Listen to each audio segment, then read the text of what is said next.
Elia Ground atubwira love me like you do. Ati mukundwa nagukunda ntebirenze uko mbikora.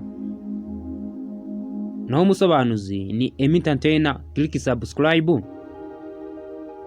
Love me like you do. Ati nagukunda ntebirenze uko mbikora. Ni Elia. Iri joro urabeshya wambwiye ko wahindura nibara ry'isura ububabare ni ikintu gishyashya cyaje mpita nyikunda ni ikintu gishyashya cyanjemo mpita nyikunda cyane intekerezo zimeze neza wambwiye ko na nemwe wansiga ngankurikira niyaba no mu mwijima ndakwinginze fata iri bara ryanjye ubuzima bwanjye ese nagukunda nte mbwira nagukunda nte birenze uko mbikora ese nagufata gute mbwira nagufata gute touch me like you do ni Elia Ground what are you waiting for ese dutegereje iki urabona iri joro wambwiye yuko utansiga kubera yuko nibwiraga ko byaba bimeze neza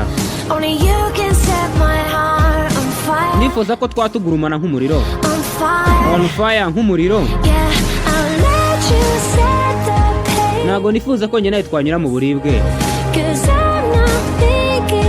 nta nubwo nyaka ko twateshanye umutwe umutima wanjye warababaye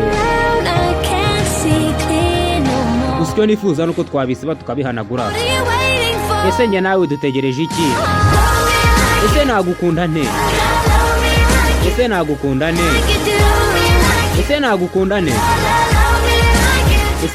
nte birenze uko mbikora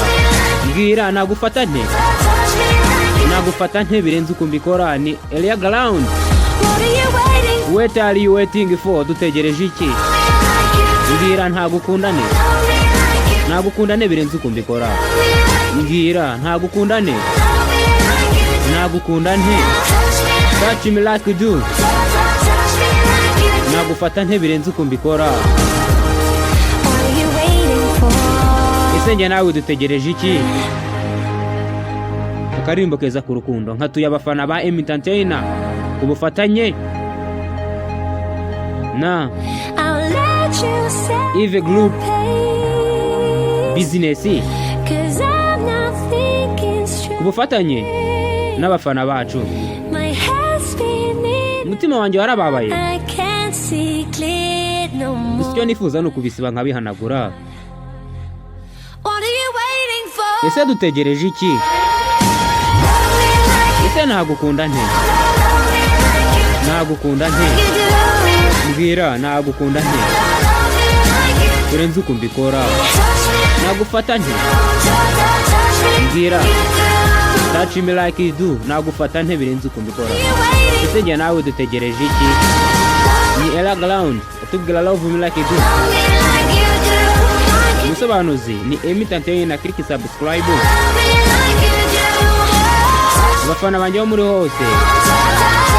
touch me like you do ese njye nabafata nte birenze uko mbikora ese njye nawe dutegereje iki